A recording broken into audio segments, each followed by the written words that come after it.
Hello दोस्तों, आप सभी कैसे हैं। उम्मीद करता हूं आप सभी बहुत ही अच्छे होंगे। आज की इस वीडियो में बात करेंगे क्लास 10th मैथ, जो हमारा तीसरा नंबर चैप्टर है, दो चर वाले रैखिक समीकरण युग्म।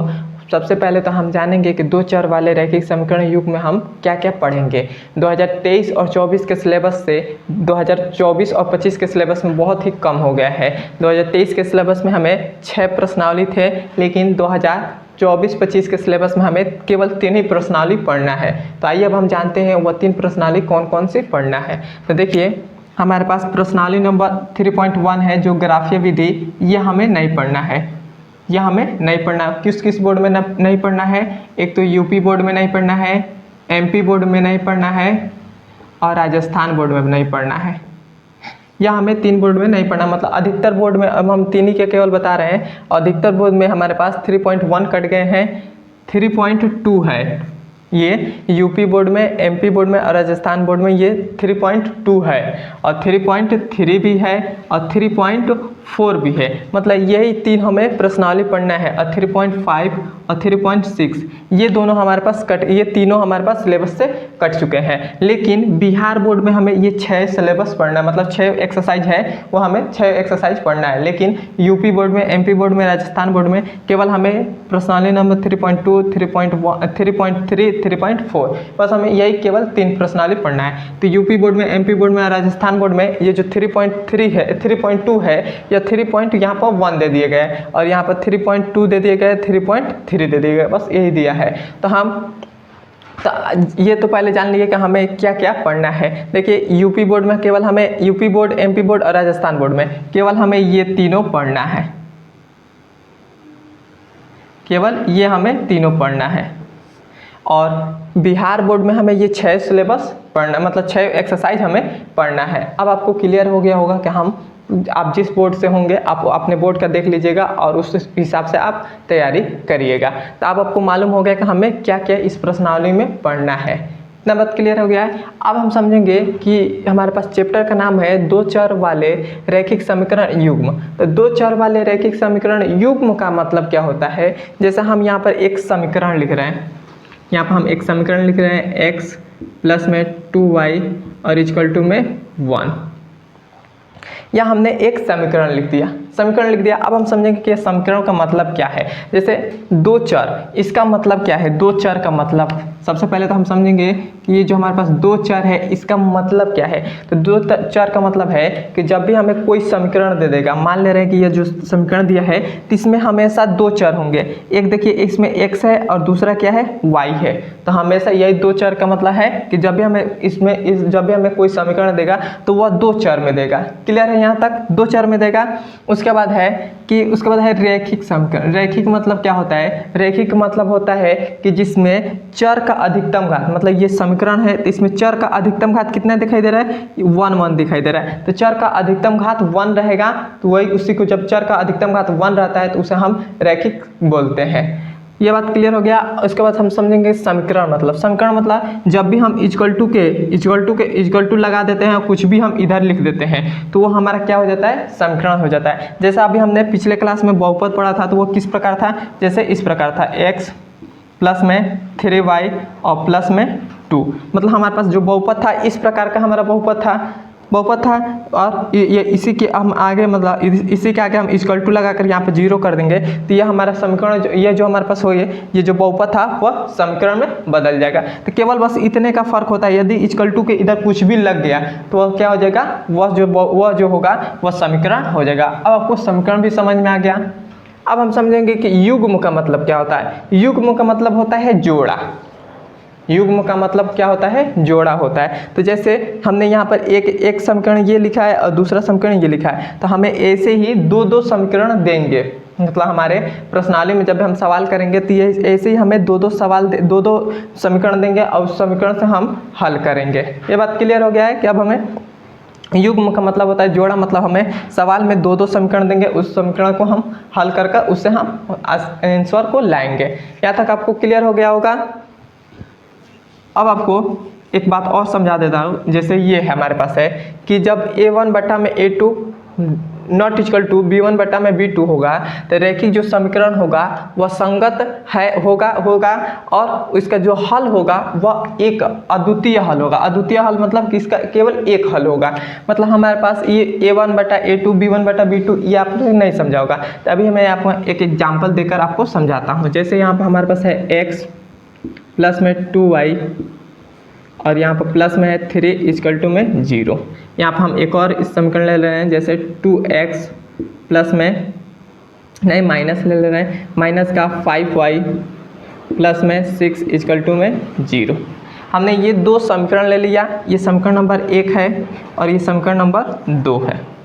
दो समीकरण ले लिया, तो हम क्या करेंगे, सबसे पहले तो हम a1 ये जो हमारे पास समीकरण नंबर 1 है वहाँ से a1 b1 c1 का मान हम निकालते हैं। किस किस का, यदि हम समीकरण नंबर 1 से किस किस का मान निकालते हैं, a1 b1 और c1, तो हम यहाँ से a1 b1 c1 का मान निकालेंगे। यहाँ पे कर रहे हैं a1 b1 और c1 का हम यहाँ से मान निकालते हैं। तो समझ लीजिए a1 का मान हमारा इसमें कौन सा होगा, तो जो हमारे पास पहले वाला x का जो गुणांक रहता है वह होता है a1 का मान। तो यहाँ पर देखिए x का गुणांक क्या है, कुछ भी नहीं है तो 1 है, तो हमारा a का मान क्या हो जाएगा, 1 हो जाएगा।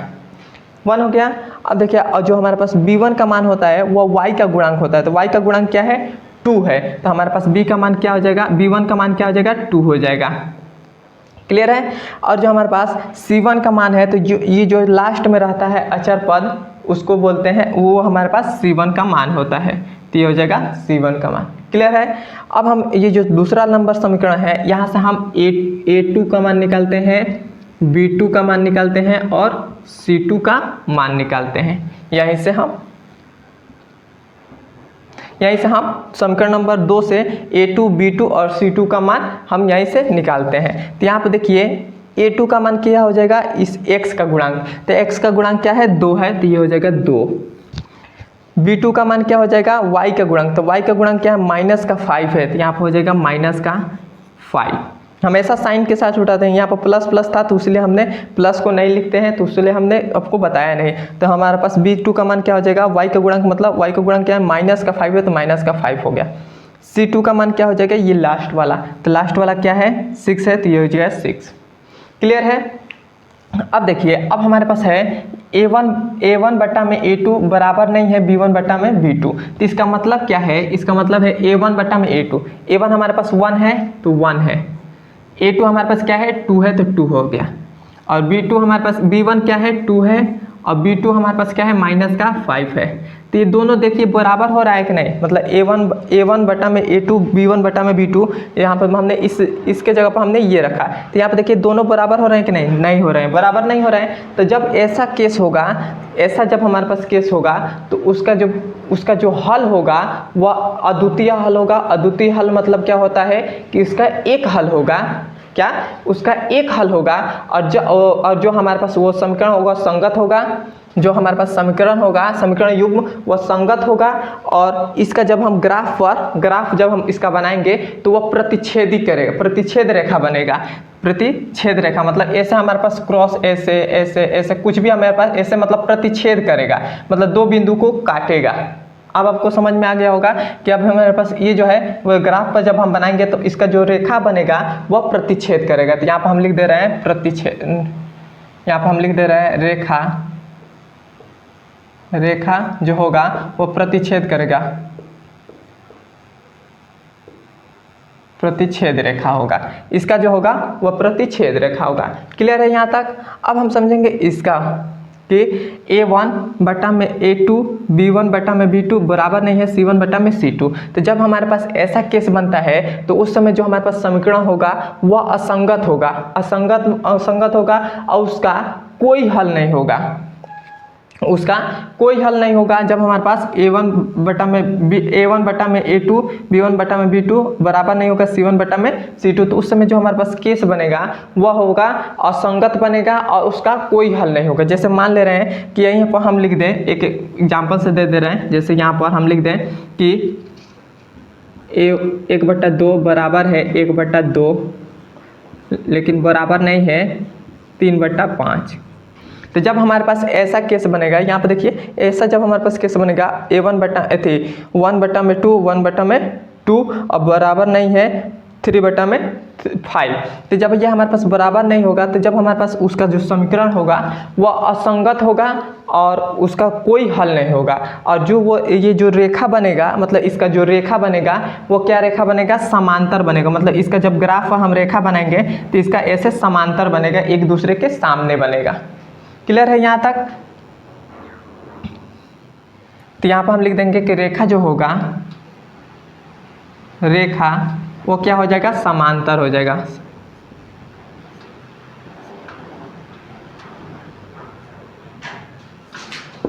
समांतर रेखा बनेगा इसका। क्लियर है यहाँ तक? अब हम समझेंगे कि A1 बटा में A2, B1 बटा में B2, C1 बटा में C2, मतलब बराबर ये तीनों है।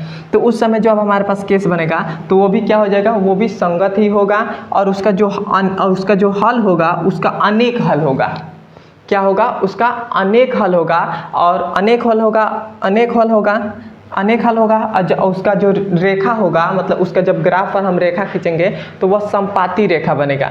संपाती मतलब क्या होता है कि एक के लाइन के ऊपर, मतलब यहाँ से हमने एक रेखा खींच दिया तो इसी के एक ऊपर एक और रेखा हो जाएगी, इसके एक और इसके ऊपर रेखा हो गया तो उसे हम बोलते हैं संपाती रेखा। अब आपको क्लियर हो गया होगा कि संपाती रेखा मतलब जब ऐसा होगा, जब A1 बटा में A2, B1 बटा में B2, C1 बटा में C2 बराबर है तो जो उस समय हमारे पास समीकरण बनेगा वह समीकरण संगत बनेगा और उसका जो हल होगा उसका हल जो अनेक होगा, लेकिन उसकी जो रेखा होगी वह संपाती रेखा होगी। संपाती मतलब एक दूसरे के ऊपर, मतलब ये जैसे है ये मार्कर जो समझ लीजिए लाइन है तो इसके ऊपर एक और ऐसे लाइन चढ़ जाएगा। क्लियर हो गया है कि अब हमारे पास ये तो तीनों आपको समझ में आ गया होगा। इसका बहुत ज़्यादा ज़रूरत पड़ेगा हम जब ये जो सवाल प्रश्नावली नंबर 3.2, 3.3, 3.4 करेंगे तब। पुराने LNCERT में इस प्रकार है और नया LNCERT में 3.1 है, 3.2 है, 3.3 है। तो जब हम ये सवाल करेंगे तो तीनों में हमें ये तीनों को बहुत ज़्यादा ज़रूरत पड़ेगी। यहाँ तक क्लियर है आप सभी को? तो अब हम चलते हैं इसके आगे। इसका पहले हम 3.1 का प्रश्नावली 3.1 का पहला नंबर सवाल हल करने। हम नए LNCERT के हिसाब से चल रहे हैं। नए LNCERT में हमारे पास ये जो 3.2 है ये 3.1 है, तो हम 3.1 यहीं से हम शुरू करेंगे। क्लियर है यहाँ तक? तो आइए अब हम चलते हैं, इसको तो पहले हम मिटा दे रहे हैं। ये हमारे पास प्रश्नावली नंबर 3.1 का प्रश्न संख्या पहले का पहला नंबर ये सवाल है। प्रश्न संख्या पहले में हमें 2 सवाल दिए गए हैं, उसमें का ये पहला नंबर सवाल है। और यह सवाल हमें से पहला नंबर कह रहा है कि मतलब पहले हमें कह रहा था कि इसे ग्राफ विधि से हल कीजिए, तो इसे हम ग्राफ विधि से हल करेंगे। तो सबसे पहले ये हमसे क्या कह रहा है क्वेश्चन, उसको पहले हम समझते हैं। तो कह रहे हैं कक्षा 10 के 10 विद्यार्थियों ने एक गणित की पहेली प्रतियोगिता में भाग लिया। यदि लड़कियों की संख्या लड़कों की संख्या से 4 अधिक हो तो प्रतियोगिता में भाग लिए लड़कों और लड़कियों की संख्या ज्ञात कीजिए। तो हमें इसमें क्या कह रहा है कि इसमें हमें 2 चीज़ कह रहा है कि हमें क्या क्या ज्ञात करना है, एक तो लड़कों की संख्या और एक लड़कियों की संख्या। तो जो हमसे जब भी ऐसा क्वेश्चन दे दे और जो हमें ज्ञात करने के लिए कहे उसे हम पहले अपोज मतलब उसका हम मान लेंगे कि यह x है या y है, कुछ भी हम अचर में हम कुछ भी मान लेंगे। तो हम यहाँ पर लिखेंगे, सबसे पहले यहीं से शुरुआत करेंगे, माना लड़कों की संख्या। यहाँ पर लिखेंगे माना लड़कों की संख्या, लड़कों की संख्या। मान लेंगे कि लड़कों की संख्या क्या है, x है, तो यहाँ पर हो जाएगा x। इतना हो गया। अब उसके बाद फिर से मानेंगे कि लड़कियों की संख्या, तो यहाँ पर लिखेंगे लड़कियों की संख्या, लड़कियों की संख्या। लड़कियों की संख्या क्या मानेंगे, हम y मान ले रहे हैं कि मान लेंगे। सबसे पहले हमें क्या करेंगे, जो हमें ज्ञात करने के लिए कहे उसे हम पहले मान लेंगे। तो मान लिया हमने लड़कों की संख्या x तथा लड़कियों की संख्या y। यहाँ तक क्लियर है आपको? अब हम उसके बाद प्रश्न पढ़कर इसको हल करेंगे। तो यहाँ पर देखिए हमसे पहले ही कह रहा है कक्षा 10 के 10 विद्यार्थियों ने मतलब एक कक्षा 10 है, एक क्लास है, उसमें क्लास 10 के क्लास में 10 ही मतलब क्लास 10 के क्लास में 10 बच्चे ही हैं, 10 बच्चे हैं। लड़कों और लड़कियों को मिलाकर कितने बच्चे हैं? 10 बच्चे हैं। तो यहाँ पर लड़कों की संख्या कितनी है? x है, और लड़कियों की संख्या क्या है? y है। तो इन दोनों को मिलाकर कितने बच्चे हो रहे हैं? 10 बच्चे हो रहे हैं। तो यहाँ पर इन दोनों को ऐड कर दें, मतलब ऐसे x प्लस y बराबर कितना हो जाएंगे? 10 हो जाएंगे। यहाँ तक क्लियर है? मतलब इन दोनों को जोड़कर कितने हो जा रहे हैं? 10 हो जा रहे हैं। तो ये जो हमारे पास आया, ये हमारे पास समीकरण नंबर 1 हो जाएगा। क्लियर है? यहाँ तक क्लियर है आप सभी को? तो कमेंट में थोड़ा बता दीजिए मुझे कि यहाँ तक क्लियर आपको समझ में आ रहा है। अब देखिए उसके बाद कह रहा है कि यदि लड़कियों की संख्या लड़कों की संख्या से 4 अधिक है, मतलब लड़कियों की संख्या क्या है? y है, तो यहाँ पर हो जाएगा y। उसके बाद कह रहा है लड़कों की संख्या, तो लड़कों की संख्या क्या है? x है। लड़कों की संख्या से 4 अधिक है, मतलब इसमें हमारे पास x में लड़कों की संख्या 4 अधिक है, और ये हो जाएगा इक्वल टू, और ये जो हमारे पास आया ये हो जाएगा समीकरण नंबर 2। क्लियर है यहाँ तक आपको? अब हमें 2 समीकरण मिल गया। इसमें मेन मुद्दा जो होता है वो केवल समीकरण बनाना ही होता है। यदि आपको समीकरण बनाना आ गया तो ये सवाल बहुत ही आसान है। आपको ये सवाल बहुत ही आसान तरीके से आ जाएगा। ये हो गया। अब हम क्या करेंगे? अब हमें इसे ग्राफीय विधि से हल करना है। तो ग्राफीय विधि से हल करना है तो पहले वाले समीकरण से 2 बिंदु हम निकालेंगे। पहले वाले बिंदु से हम 2 बिंदु निकालेंगे, दूसरे वाले समीकरण से 2 बिंदु निकालेंगे। 2 बिंदु हम निकालेंगे। तो पहले हम पहले वाले समीकरण से 2 बिंदु निकाल लें। तो यहाँ पे लिखेंगे समीकरण 1 से। क्या लिखेंगे? समीकरण 1 से। तो समीकरण 1 से हम लिखेंगे तो यहाँ पर हमारे पास समीकरण 1 से, तो समीकरण 1 हमारा क्या है? वह है x प्लस में y इक्वल टू में है 10। ये हमारे पास समीकरण नंबर 1 है। तो यहाँ से हम यहाँ से x का मान एक बार 0 रखेंगे, मतलब हम अपनी तरफ से कुछ भी हम मान रखकर इसे कर सकते हैं। तो हम यहाँ पर मान ले रहे हैं कि x का मान है वो 0 है। तो हमारे पास y यहाँ पर हमारे पास x का मान यदि हम इसमें रखेंगे तो 0, ये तो खत्म हो जाएगा। ये क्या बचेगा? y बराबर हमारे पास बचेगा 10 बचेगा। y बराबर 10 बचेगा। तो हमारे पास बिंदु क्या मिल गए? हमारे पास बिंदु मिल गए 0,10। मैं एक बार थोड़ा सा देख ले रहा हूँ कि आपको ये नीचे है वो दिखाई दे रहा है कि नहीं दे रहा है। थोड़ा सा मैं देख ले रहा हूँ।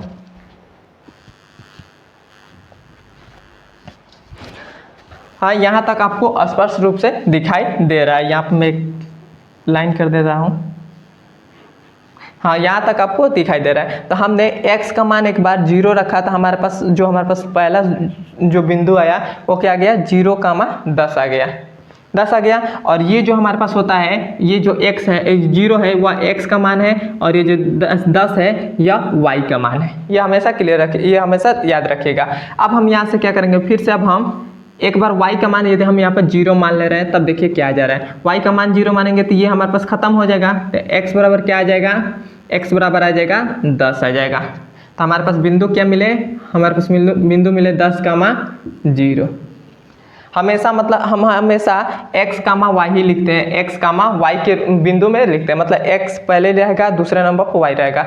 उसी प्रकार यहाँ पर पहले x का मान 10 है, उसके बाद y का मान 0, तो 0 हो गया। तो हमने एक समीकरण से 2 बिंदु निकाल लिए। पहला बिंदु ये है, दूसरा बिंदु ये है। एक समीकरण से 2 बिंदु निकल गया। अब हम फिर से यहाँ पर समीकरण नंबर 2 से, तो यहाँ पर लिखेंगे समीकरण 2 से। समीकरण अब 2 से इसका भी हम बिंदु निकालेंगे। तब हम यहाँ पर x का मान एक बार हम 0 मान ले रहे हैं। तो x का मान यदि हम 0 मान लेंगे, तब देखिए x का मान हम कुछ भी मान सकते हैं, अपनी तरफ से कुछ भी मान लें। तो x का मान हम 0 मान लें तो ये तो हमारे पास खत्म हो जाएगा। तो y बराबर क्या आ जाएगा? +4। तो y बराबर हमारे पास क्या आ जाएगा? y बराबर हमारे पास आ जाएगा 4 आ जाएगा। 4 आ गया। तब हमारे पास क्या मिला?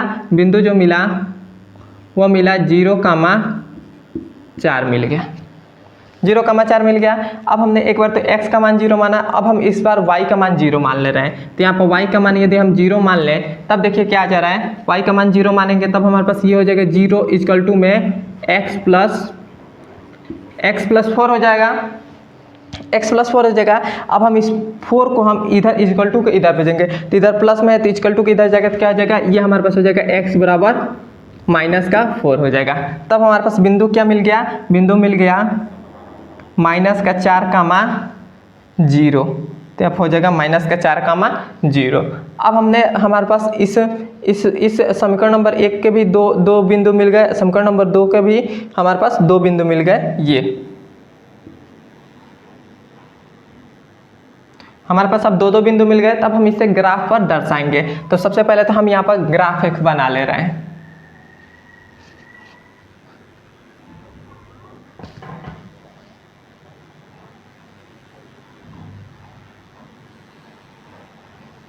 यहाँ पर हम ग्राफ बना ले रहे हैं। इधर हम ले रहे हैं 1 2 3 4 5 ही तक ले रहे हैं, नहीं यहाँ पर 10 तक है। इसको ऐसे नहीं ले रहे हैं, एक एक का गैप नहीं देकर ऐसे हम यहाँ पे ऐसे ले रहे हैं 2 का। ये 2 है, 4 है, 6 है, 8 है और ये 10 है और ये x है। और इधर भी हम ले रहे हैं 2 4 6 8 और इधर है भी ये 10। और इधर भी हम ले रहे हैं माइनस का 2, माइनस का 4, माइनस का 6, माइनस का 8 और माइनस का 10। नीचे भी इधर भी ले रहे हैं माइनस का 2, माइनस का 4,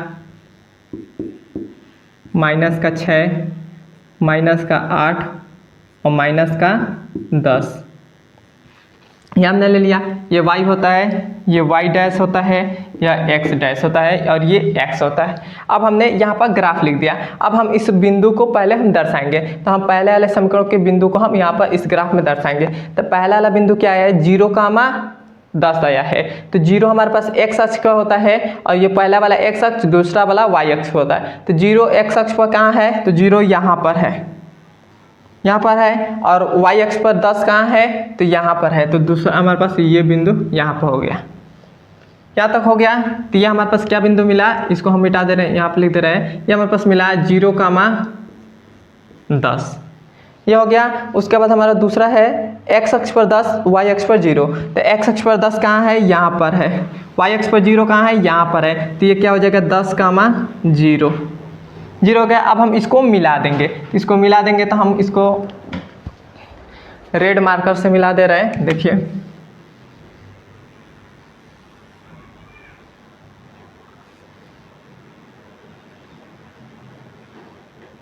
इसको हमने ऐसे मिला दिया। यहाँ तक क्लियर हो गया है। हमने इसको ऐसे मिला दिया। अब हम समीकरण नंबर दूसरे को मिलाएंगे। तो दूसरा हमारे पास बिंदु, पहला वाला बिंदु है 0 कामा 4, मतलब 0 x अक्ष पर और 4 y अक्ष पर। तो 0 कामा 4 मतलब यहाँ पर, तो यहाँ पर हो जाएगा 0 कामा 4, 0 कामा 4 हो गया। दूसरा हमारे पास बिंदु है माइनस का 4 कामा 0। तो माइनस का 4 x अक्ष पर, माइनस का 4 x अक्ष पर यहाँ पर है और 0 y अक्ष पर यहाँ पर है। तो ये हो जाएगा यहाँ पर। तो अब हम इसको भी मिला देंगे। तो यहाँ पर हम लिख देंगे माइनस का 4 कामा 0। तो इसको भी मिला देंगे तो ऐसे हो जाएगा,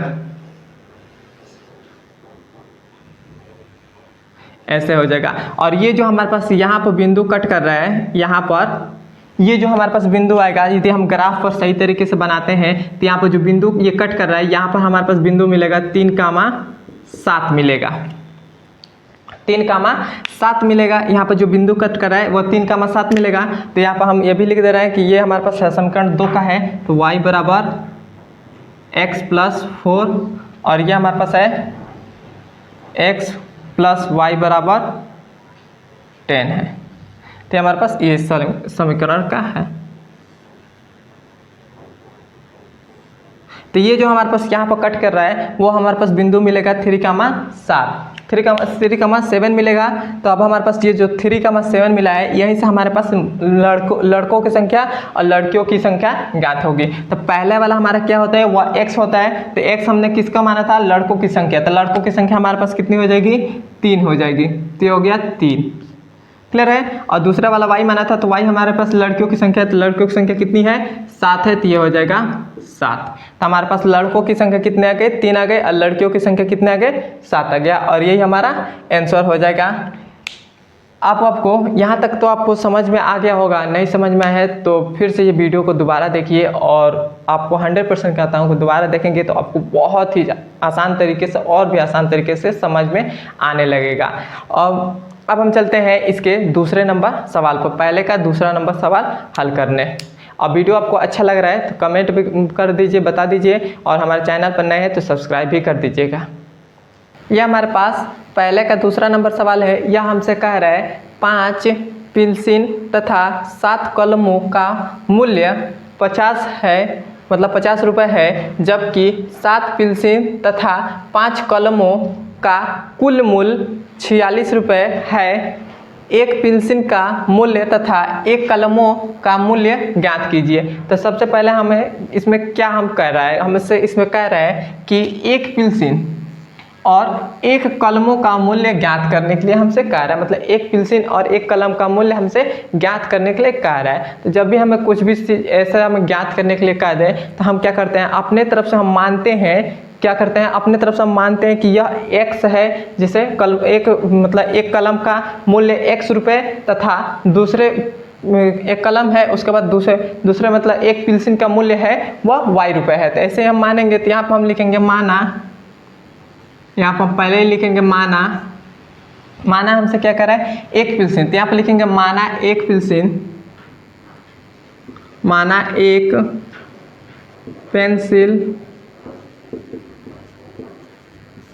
पेंसिल का मूल्य, मानेंगे कि एक पेंसिल का मूल्य कितने रुपए है, x रुपये है। तो यहाँ पर हो जाएगा x रुपये, कितने रुपए है, x रुपये है। और यहाँ पर फिर से मानेंगे कि एक कलम का मूल्य कितने रुपए है, y रुपये है, मानेंगे y रुपये है। यहाँ तक क्लियर है। मानेंगे कि एक पेंसिल का मूल्य x रुपये तथा एक कलम का मूल्य y रुपये है। केवल हमें इतना ही मानना है, जो हमें ज्ञात करने के लिए कहे हम उसे पहले मान लेते हैं। हमने मान लिया। अब हम उसके बाद क्वेश्चन पढ़कर हल करेंगे। तो कह रहे हैं 5 पेंसिल तथा 7 कलमों का मूल्य 50 रुपये है, 50 रुपये है। तो हम यहाँ पर देखिए इसका मतलब क्या कर रहे हैं, मान ले रहे हैं कि हमारे पास एक पेंसिल का दाम है वो 5 रुपये है। तो 5 पेंसिल का दाम कितना हो जाएगा, 5 × 5 हो जाएगा। तो ये हमारे पास कितना हो जाएगा, 25 हो जाएगा। जैसे एक पेंसिल का दाम 5 रुपये है तो 5 पेंसिल का दाम कितना हो जाएगा, 5 में 5 का गुणा कर देंगे। तो उसी प्रकार कह रहा है कि 5 पेंसिल, तो एक पेंसिल का दाम कितना रुपये है, x रुपये है। तो 5 पेंसिल का दाम कितना हो जाएगा, x × 5, मतलब 5 × तो ये हो जाएगा 5 × x हो जाएगा। उसके बाद कह रहा है कि 7 कलमों, मतलब एक कलम का दाम हमारे पास मान ले रहे हैं कि एक कलम का दाम 4 रुपये है, 4 रुपये है। तो 7 कलम का दाम कितना हो जाएगा, 7 चौको 28 हो जाएगा, 28 हो जाएगा। मतलब इसमें गुणा कर देंगे, मतलब एक पेंसिल का दाम 4 रुपये है तो 7 एक कलम का दाम 4 रुपये है तो 7 कलम का दाम कितना रुपये, 7 कलमों का दाम कितना होगा। तो इसमें गुणा कर देंगे तो हमारे पास उतना आ जाएगा। तो उसी प्रकार दे रहा है कि 7 कलमों का मूल्य, मतलब 7 कलम, तो एक कलम का कितना दाम है, y रुपये है दाम है। तो 7 कलम का कितना हो जाएगा, 7y हो जाएगा। और हमें इन दोनों का मूल्य कितना रुपये दे रहा है, इन दोनों का मूल्य हमें 50 रुपये दे रहा है, 50 रुपये दे रहा है। तो इसे हमारे पास ये जो हमारे पास आया ये समीकरण नंबर 1 हो जाएगा। क्लियर है यहाँ तक। अब हमारे पास ये हो गया।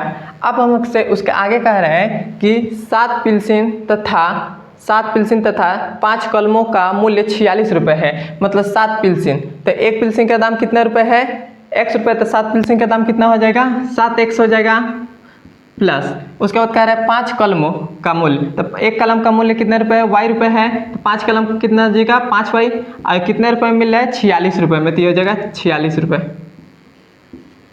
और ये जो हमारे पास आया ये समीकरण नंबर 2 हो जाएगा। क्लियर है यहाँ तक।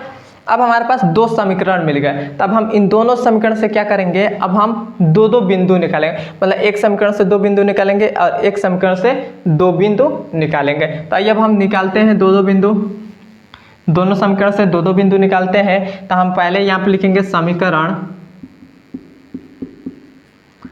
1 से,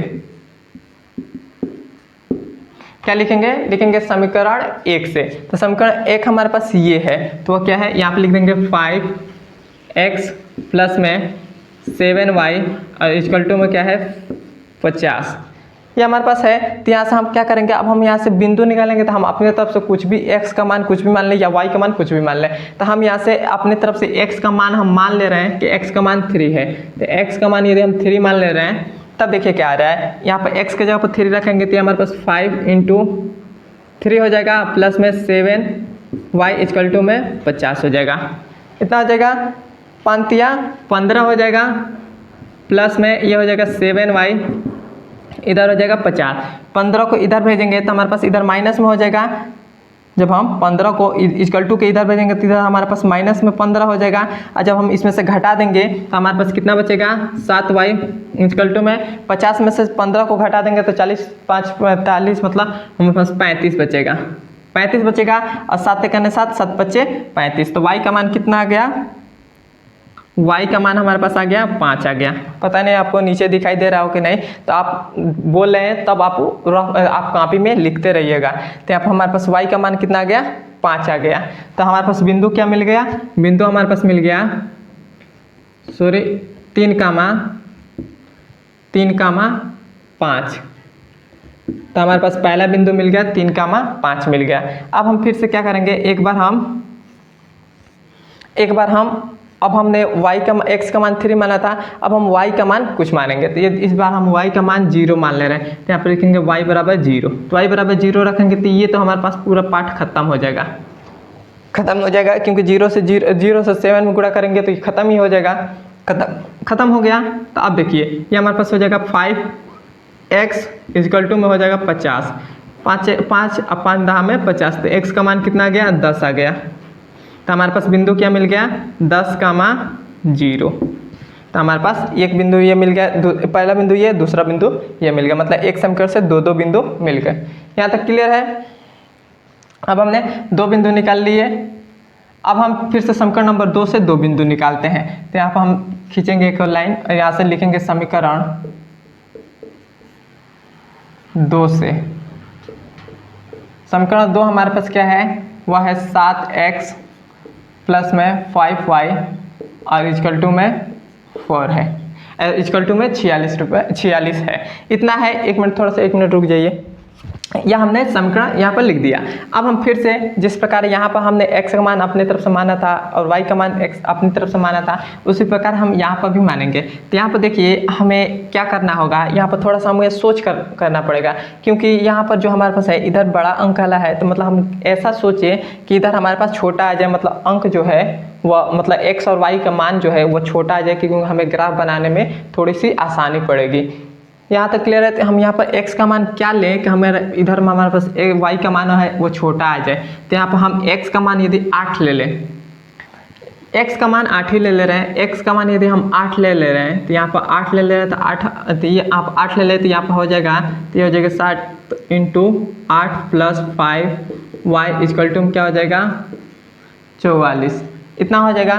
तो ये कितना हो जाएगा, 7 वाड़े 56 हो जाएगा, प्लस में ये हमारे पास 5y है तो 5y इक्वल टू में 46 है। अब हम इसको इधर भेज देंगे। क्या करेंगे, इसको हम इधर भेज देंगे। तो इसको हम इधर भेजेंगे तब हमारे पास इधर प्लस में इधर जाएगा तो माइनस में हो जाएगा। तो हमारे पास हो जाएगा 5y इक्वल टू में 46 माइनस का 56 हो गया। अब हम क्या करेंगे, इसमें से 56 में से 46 को घटा देंगे। हम घटाएंगे तब हमारे पास देखिए क्या आ जा रहा है, घटाएंगे तब हमारे पास 6 में 6 जगह तो 0 बचेगा और 5 में से 1 जगह मतलब 1 बचेगा, मतलब 10 बचेगा। और माइनस का है तो मतलब बड़े वाला ये अंक है, इसके आगे माइनस का साइन है तो माइनस ने लगा दिया। अब देखिए 5 कहना 5 5 दूना 10, तो y का मान कितना आ गया, माइनस का 2 आ गया। तब हमारे पास y का मान 2 आ गया। इतना हो गया। अब हमने x का मान 8 माना तो y का मान 2 आ गया। अब हम यहाँ पर y का मान अब हम क्या मानेंगे, तो y का मान हम अपनी तरफ से 5 मान ले रहे हैं। 5 मान ले रहे हैं तो यहाँ पर देखिए क्या आ जा रहा है, y का मान 5। y का मान यदि हम 5 मान ले तब देखिए क्या आ जा रहा है, ये हो जाएगा 7x प्लस में 5 × 5 इक्वल टू में 46 हो गया। अब देखिए 5 25 कितना हो जाएगा, 25 हो जाएगा। 25 हो जाएगा तो ये हो गया, तो ये हमारे पास हो जाएगा 7x प्लस में 25 इक्वल टू में हो जाएगा 46। तब हम क्या करेंगे, इस 25 को इधर भेज देंगे, तो इधर भेजेंगे तब हमारे पास क्या आ जाएगा 7x इक्वल टू में 46 माइनस का 25 हो गया। अब 46 में से 25 को घटा देंगे, तो घटाएंगे तो देखिए क्या आ रहा है, ये हमारे पास आ जाएगा, पता नहीं नीचे दिखाई दे रहा हो कि नहीं, यहाँ पर हम कर दे रहे हैं, यहाँ पर 7x इक्वल टू में 46 में 25 को घटाएंगे तो हमारे पास बचेगा मतलब 21 बचेगा। और हमारे पास देखिए 7 करने 7 7 3 का 21 थे, x बराबर 3 आ गया। तो हमारे पास x का मान कितना आ गया, 3 आ गया। क्लियर है यहाँ तक। तब हमारे पास x का मान 3 आ गया। तब हमारे पास बिंदु क्या क्या मिल गए, यहाँ पर हमारे पास बिंदु मिल गए 3,5 और यहाँ पर जो हमारे पास बिंदु मिला वो मिल गया, यहाँ पर नहीं लिखे थे, वो मिल गया 8,-2। क्लियर है। तो हमारे पास 2 बिंदु मिल गए, समीकरण नंबर 2 से भी 2 बिंदु मिल गए, समीकरण नंबर 1 से भी 2 बिंदु मिल गए। तब हम इसे ग्राफ पर दर्शाएंगे। तो यहाँ पर हम ग्राफ पर दर्शा दे रहे हैं, यहाँ पर हम ग्राफ बना रहे हैं।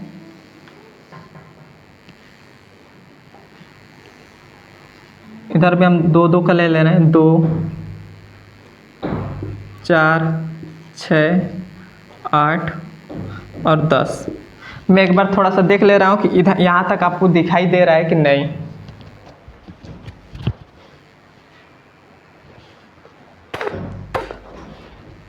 क्लियर है, यहाँ तक आपको दिखाई दे रहा है। तो हमने यहाँ तक 2 का गैप ले लिया और इधर भी हम ले रहे हैं 2 माइनस का 2 माइनस का 4 माइनस का 6 माइनस का 8, इधर इतना ही ले रहे हैं। और इधर भी माइनस का 2 माइनस का 4 माइनस का 6 माइनस का 8 और इधर 2 4 6 8 और 10, ये हमने ले लिया। ये x है, ये y है, y x डैश और ये y डैश है। यहाँ तक क्लियर है। तो अब हम इस बिंदु को इसमें दर्शाएंगे ग्राफ में। पहला हमारा बिंदु क्या था, पहला हमारे पास बिंदु था 3,5। तो 3,5 मतलब 3 कहाँ पर आएगा, 2 और 4 के बीच में आएगा 3, यहाँ पर 3,5। तो 5 कहाँ आएगा, 4 और 6 के बीच में आएगा, यहाँ पर 5। तो यहाँ पर देखिए 3,5, तो यहाँ पर हमारे पास 3,5 यहाँ पर बनेगा, तो ये हो जाएगा 3,5। ये बिंदु हो गया। दूसरा बिंदु हमारे पास है 10,0 मतलब x अक्ष पर 10 और y अक्ष पर 0। तो यहाँ पर हमारे पास हो जाएगा, तो हो जाएगा 10,0 ये हो जाएगा। तब हम इसको मिला देंगे, तो मिलाएंगे तो ये हमारे पास देखिए क्या मिल रहा है, इस प्रकार हमारा मिल जाएगा। और अब हम इस बिंदु को मिला रहे हैं, तो ये बिंदु हमारे पास है 8,-2। तो 8 x अक्ष पर यहाँ पर आ जाएगा, x अक्ष पर, और माइनस का 2 y अक्ष पर, तो y अक्ष पर यहाँ पर आ जाएगा। तो ये हमारे पास आएगा, तो यहाँ पर आएगा बिंदु मिलेगा, तो यहाँ पर हो जाएगा 8,-2।